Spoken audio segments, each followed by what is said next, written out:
ਤੇ ਇਹ ਮੇਰੀ ਵਾਈਫ ਨੇ ਤੇ ਇਹ ਮੁਸਲਮ ਸੀ ਤੇ ਅਸੀਂ ਇੱਕ ਦੂਸਰੇ ਨਾਲ ਕੰਮ ਕਰਦੇ ਸੀ ਹੌਜ਼ਰੀ ਦੇ ਵਿੱਚ। ਤੇ ਉੱਥੇ ਇਹਨਾਂ ਨੇ ਮੇਰੇ ਕੋਲ ਬਾਈਬਲ ਵਗੈਰਾ ਮੰਗੇ ਨੇ। ਮੁਸਲਮਾਨਾਂ ਲੋਕਾਂ ਨੂੰ ਪਤਾ ਚੱਲਿਆ ਕਿ ਇਹ ਇਸ ਤਰ੍ਹਾਂ ਸੀ ਤੇ ਹੁਣ ਖੁਦਾ ਦੇ ਨਾਲ ਚੱਲ ਰਹੇ ਨੇ ਤੇ ਉਹਨਾਂ ਨੇ ਸਾਨੂੰ ਕਾਫੀ ਧਮਕਾਇਆ, ਮੇਰੇ ਵਾਲਦੈਨ ਨੂੰ, ਮੇਰੇ ਭਾਈਆਂ ਨੂੰ, ਮੈਨੂੰ। ਮਤਲਬ ਕਿ ਇਹਦੀ ਪੈਦਾਇਸ਼ ਵੀ ਇਸਲਾਮਾਬਾਦ ਹੋਈ ਸੀ, ਉਹਨਾਂ ਨੇ ਇੰਨਾ ਡਰਾ ਦਿੱਤਾ ਸੀ। ਇਹ ਜਿਹੜਾ ਮੇਰਾ ਸਟੀਫਨਸ ਬੇਟਾ ਇਸਲਾਮਾਬਾਦ ਪੈਦਾ ਹੋਇਆ ਤੇ ਉਸ ਤੋਂ ਬਾਅਦ ਫਿਰ ਮੈਨੂੰ ਉਹਨਾਂ ਨੇ ਗਵਾਹ ਕਰ ਲਿਆ ਮੌਲਵੀਆਂ ਨੇ। ਮੈਂ 3 ਦਿਨ ਉਹਨਾਂ ਦੇ ਕਬਜ਼ੇ 'ਚ ਰਿਹਾ ਤੇ ਉਹਨਾਂ ਨੇ ਫਿਰ ਮੈਨੂੰ 2 ਦਿਨ ਰੱਖਿਆ, ਲੇਕਿਨ ਮੈਨੂੰ ਮਾਰਨਾ ਚਾਹੁੰਦੇ ਸੀ। ਲੇਕਿਨ ਉਸ ਤੋਂ ਬਾਅਦ खुदा ने मेरी ज़िंदगी 'ਚ ਮੌਜਜ਼ਾ ਕੀਤਾ कि उन्होंने मैंने छड़ दिता। मैं एक अखबार में था तो शुरू से मेरा एक शौक़ था, मैं फ़ोटोग्राफ़ी करता था। फ़ोटोग्राफ़ी के साथ जिस वक्त एक मुझे प्रोग्राम पे इनवाइट किया गया, क्रिश्चियन का प्रोग्राम था वो, तो उस प्रोग्राम पे मैं जब कवरेज के लिए गया तो मेरी मिसेज़ तो पहले ये वहाँ पे नक़ाब कर रही थी, सारा स्टेज का जो है ना वो इंतज़ामात इनके पास था। शादी के जब हमने सोच लिया कि हमने शादी करनी है, शादी हमने ये प्रोग्राम बना लिया कि हमने शादी करनी है, जो मर्ज़ी हो, जिस हाल में भी है हमने शादी करनी। जी ये बिल्कुल इंडिया में इस तरह एक एग्जाम्पलरी है वो, मतलब वो एक सिविल मैरिजेस का दुनिया में एक सिस्टम इंट्रोड्यूस है कि लोग रिलीजन को एक बियॉन्ड रखते हुए, एक साइड पे रखते हुए सिविल कॉन्ट्रैक्ट करते हैं। तो इस तरह की अगर लेजिस्लेशन हो जाए तो ये आसानी हो जाएगी, लोग मतलब इस तरह की। मैं फ़ोन करती थी ना तो मैं अपने फ़ोन को हाथ नहीं लगाने देती थी, तो इस बात में उनको शक होता था कि मैं के फिर मेरी 1-2 कज़नें थी, उससे मैंने ये बताया कि मेरे लड़का क्रिश्चियन है, तो उन्होंने मुझे मना ही किया था। फिर उन्होंने मेरी अम्मी और भाई को बता दिया। जब भी कोई इकट्ठे लोग भी रह रहे हों, एक कॉलोनी में रह रहे हों, चाहे क्लोज़ फ्रेंड हो, लेकिन जब भी मज़हब की बात आती है तो मजहबी बुनियाद पर हमारा ये सोसाइटी इस तरह की है, हमारा कल्चर इस तरह का है कि हम बहुत जल्दी इश्तिआल में आ जाते हैं। ये जब भी इस तरह का आपने देखा है, अगर मुस्लिम के दरमियान कोई इस तरह का कोई शादी का मसला हो या लव मैरिज हो या कोई कपल मोहब्बत कर रहा हो तो वो कहते हैं जी गैरत के नाम पे उसे कत्ल कर दिया।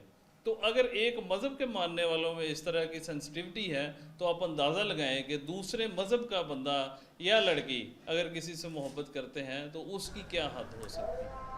क्यों नहीं कर सकता वो मैंने आपको फलसफा बता दिया कि शादी का हम उससे है कि दोनों में हम आहंगी पैदा हो। कुरान ने भी ये कहा है वजाला बैनकल मवद्दत व रहमा, तो वो तब पैदा होगी जब हम में आहंगी होगी। अब वो ये लड़का जो है ये नबी करीम पे ईमान नहीं लाता, जबकि वो लाती है।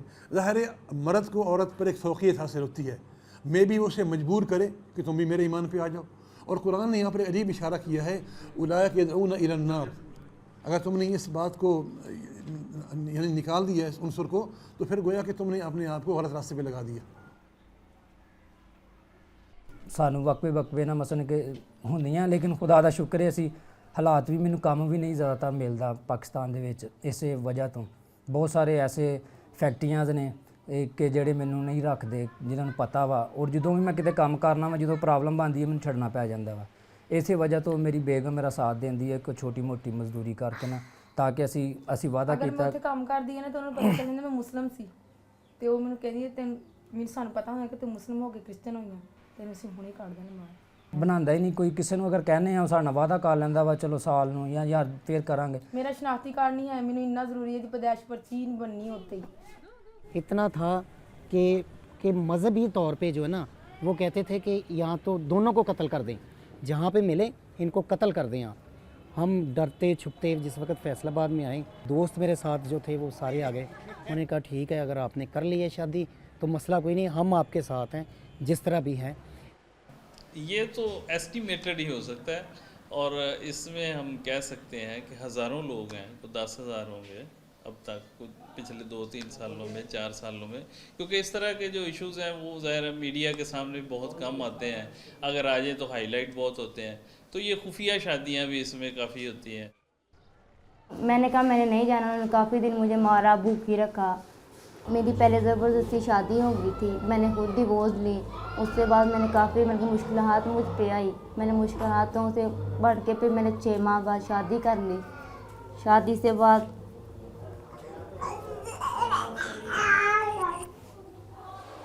धमकियाँ लगाते हैं, काफ़ी मजबूर करते हैं।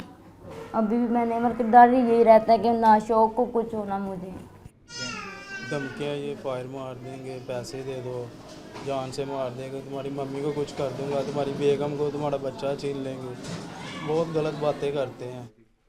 और लेकिन इसके लिए सबसे पहले थोड़ा सा माशरे को टीच करना पड़ेगा, इस हवाले से थोड़ा सा कूल डाउन करना पड़ेगा ताकि लोग एक्सेप्टेंस पैदा हो, क्योंकि सोसाइटी जो है उसमें एक्सेप्टेंस नहीं है जो इंटर रिलीजन मैरिजेस के लिए प्रॉब्लम है होते हैं ज़रूर।